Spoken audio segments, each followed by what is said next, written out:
சென்னை தேனாம்பேட்டையில் உள்ள பாதுகாப்புத்துறை கணக்கு கட்டுப்பாட்டாளர் அலுவலகத்தில் நடைபெற்ற குறைதீர் முகாமில் கடந்த 60 வாரங்களில் 1565 பேருக்கு ஓய்வூதிய பலன்கள் கிடைத்துள்ளதாக தெரிவிக்கப்பட்டுள்ளது. காஃபி வித் கண்ட்ரோலர் என்ற பெயரில் வாரந்தோறும் நடைபெறும் இம்முகாமில் முப்படைகளில் பணியாற்றியவர்கள் ஓய்வூதிய பலன்களை பெற மனு கொடுப்பது வழக்கம். அதன்படி கடந்த 60 வாரங்களுக்கு மேலாக நடைபெற்ற முகாமில் ஏராளமானோர் பயனடைந்துள்ளனர். இந்த நிகழ்ச்சி நிறைய பேருக்கு போய் சென்று அடைவதை கிடையாது. இது மாதிரி உங்கள் ஏரியாவில் யாருக்கெல்லாம் டிஃபென்ஸ் பென்ஷனில் வராமல் இருக்கிறதோ, குறைவாக வருகிறதோ, அவர்கள் எல்லாம் வாரந்தோறும் நடக்கக்கூடிய இந்த குறைதீர்ப்பு முகாமில் கலந்து கொள்ளலாம். அவர்களுடைய குறைகள் உடனுக்குடன் மேக்சிமம் பார்த்தீங்கன்னா 15 நாளைக்குள்ளே தீர்த்து பிடிக்கிறோம். கரூர் மாநகராட்சிக்குட்பட்ட வேலுச்சாமிபுரம் 12 நாட்களுக்கு பின் இயல்பு நிலைக்கு திரும்பியது. வேலுச்சாமிபுரத்தில் கடந்த 27ஆம் தேதி நடைபெற்ற தாவேக பிரச்சார கூட்டத்தில் சிக்கி 41 பேர் பரிதாபமாக உயிரிழந்தனர். சம்பவம் நடந்த இடம் காவல்துறை கட்டுப்பாட்டில் இருந்து வந்தது. அப்பகுதிகளில் சாலையின் இருபுறமும் காலணிகள் குவிந்து கிடந்தன. இந்த நிலையில் அப்பகுதி முழுவதையும் தூய்மை பணியாளர்கள் சுத்தம் செய்து அங்கு இருந்த பேரிகார்டு மற்றும் கம்பங்கள் முழுமையாக அகற்றப்பட்டன. மேலும் சாலையின் ஓரத்தில் கிடந்த 450 கிலோ காலணிகளும் விசாரணைக்கு தேவைப்படும் என்பதால் தூய்மை பணியாளர்கள் அவற்றை பாதுகாப்பாக வைத்துள்ளனர். கரூரில் நடந்த துயர சம்பவத்தில் காயமடைந்தோருக்கு 1 லட்சம் ரூபாய் வரையிலான காசோலைகளை முன்னாள் அமைச்சரும் சட்டமன்ற உறுப்பினருமான செந்தில் பாலாஜி வழங்கினார்.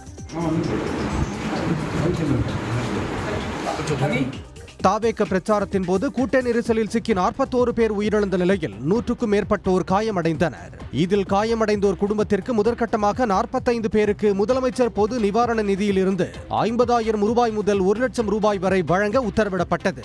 இந்நிலையில் நிவாரண உதவிகளை செந்தில் பாலாஜி, மாவட்ட ஆட்சியர் உள்ளிட்டோர் வழங்கினர். கள்ளக்குறிச்சி மாவட்டம் பிருத்திவிமங்கலம் பகுதியில் கடந்த 1 மாதமாக முறையாக குடிநீர் வழங்காத ஊராட்சி நிர்வாகத்தை கண்டித்து தேசிய நெடுஞ்சாலையில் காலி குடங்களுடன் மக்கள் மறியலில் ஈடுபட்டனர். ஊராட்சி மன்ற தலைவர் உள்ளிட்டோரிடம் பலமுறை புகார் அளித்தும் நடவடிக்கை எடுக்கவில்லை என கூறப்படுகிறது. இந்நிலையில் சேலம் உளுந்தூர்பேட்டை தேசிய நெடுஞ்சாலையில் அமர்ந்து மறியலில் ஈடுபட்டதால் போக்குவரத்து பாதிக்கப்பட்டது. சம்பவ இடத்திற்கு வந்த அதிகாரிகள் நடவடிக்கை எடுப்பதாக உறுதியளித்ததை தொடர்ந்து மக்கள் கலைந்து சென்றனர். திருவள்ளூர் மாவட்டம் காரனோடையில் பள்ளிகளுக்கு அருகே இயங்கி வரும் டாஸ்மாக் கடையால் மாணவ மாணவிகள், பெற்றோர்கள் அவதிக்குள்ளாகி வருவதாக புகார் எழுந்துள்ளது. இந்த டாஸ்மாக் கடையில் மது வாங்குபவர்கள் சாலையில் அமர்ந்து மது அருந்துவது அப்பகுதியினருக்கு இடையூறாக இருப்பதாக கூறப்படுகிறது. மேலும் மது போதையில் வங்கி வாசலை ஆக்கிரமித்திருப்பவர்களை அப்புறப்படுத்த முடியாமல் வங்கி ஊழியர்களும் சிரமத்திற்கு ஆளாவதாக குற்றம் சாட்டப்படுகிறது.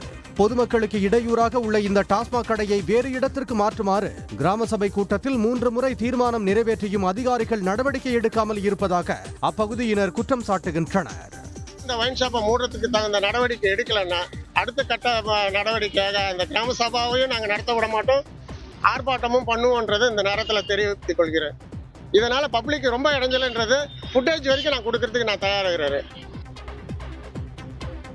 கள்ளக்குறிச்சி மாவட்டம் கல்வராயன் மலை அருகே கிராமத்திற்குள் புகுந்த காட்டெருமையால் மக்கள் அச்சமடைந்தனர். மாவடிப்பட்டு கிராமத்திற்குள் வனப்பகுதியில் இருந்து வெளியேறிய காட்டெருமை ஊருக்குள் புகுந்தது. காட்டெருமையை கண்டதும் பொதுமக்கள் விரட்ட முயற்சித்துள்ளனர். அப்போது அங்குள்ள ஓடையில் சென்று காட்டெருமை பதுங்கிக் கொண்டது. இந்நிலையில் காட்டெருமையை வனப்பகுதிக்குள் விரட்ட நடவடிக்கை எடுக்க வேண்டும் என மக்கள் கோரிக்கை விடுத்துள்ளனர். திருப்பத்தூர் மாவட்டம் வாணியம்பாடி அருகே தனியார் கல்லூரி வளாகத்தில் தேனீக்கள் கொட்டியதில் 15க்கும் மேற்பட்ட மாணவர்கள் காயமடைந்தனர். ஜனதாபுரம் பகுதியில் உள்ள தனியார் பொறியியல் கல்லூரி வளாகத்தில் கூடு கட்டியிருந்த தேனீக்கள் திடீர் என கலைந்து அங்கு நின்று கொண்டிருந்த 15க்கும் மேற்பட்ட மாணவர்களை கொட்டியது. காயமடைந்த 15க்கும் மேற்பட்ட மாணவர்கள் அரசு மருத்துவமனையில் சிகிச்சை பெற்று வருகின்றனர்.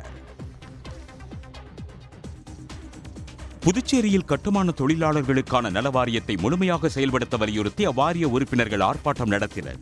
தட்டாஞ்சாவடி நலவாரியம் முன்பு நடைபெற்ற ஆர்ப்பாட்டத்தில் உறுப்பினர்கள் அனைவருக்கும் 6,000 ரூபாய் தீபாவளி பண்டிகை வெகுமதி வழங்க வேண்டும் என்பது உள்ளிட்ட கோரிக்கைகளை வலியுறுத்தி முழக்கம் எழுப்பினர்.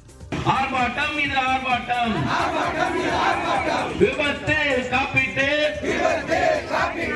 6 லட்சம் ரூபாயாக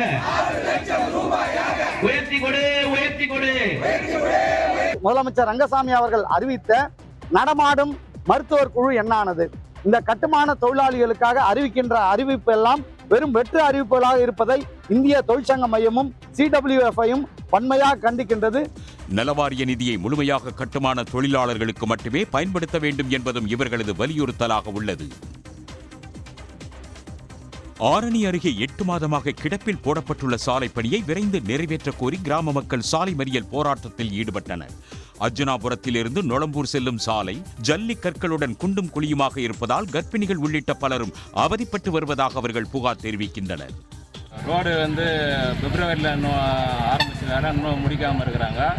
10 மாதம் ஆயிடுச்சு, இது வரைக்கும் கம்ப்ளீட் பண்ண ரோடு. குறுக்க ஒரு பிரிட்ஜு கட்டுறாங்க. அதனால நீர் தேங்கி போர் தண்ணி உள்ள கால்வாய் தண்ணியெலாம் உள்ள கலந்து சுகாதாரமற்றதாக ஆயிடுச்சு நீர், குடி தண்ணீர். கிராமத்திற்கான குடிநீர் குழாயில் உடைப்பு ஏற்பட்டு அதில் மழைநீர் கலந்து வருவதாகவும் இதனால் நோய் தொற்று அபாயம் ஏற்பட்டுள்ளதாகவும் அவர்கள் கவலை தெரிவிக்கின்றனர். திருச்செங்கோட்டில் தொழிலாளர் நல கொள்கையை அரசு வெளியிட வலியுறுத்தி AITUC சார்பில் கவனஈர்ப்பு ஆர்ப்பாட்டம் நடைபெற்றது.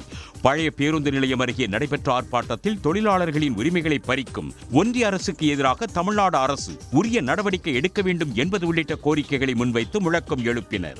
தமிழ்நாடு அரசு தனது தொழிலாளர் கொள்கையை எப்படி தொழில் கொள்கையை வெளியிட்டிருப்பதை போல, கல்விக் கொள்கையை வெளியிட்டிருப்பதை போல தொழிலாளர் கொள்கையை வெளியிட வேண்டும் என்று வலியுறுத்தி இந்த ஆர்ப்பாட்டத்தை மேற்கொண்டிருக்கிறோம்.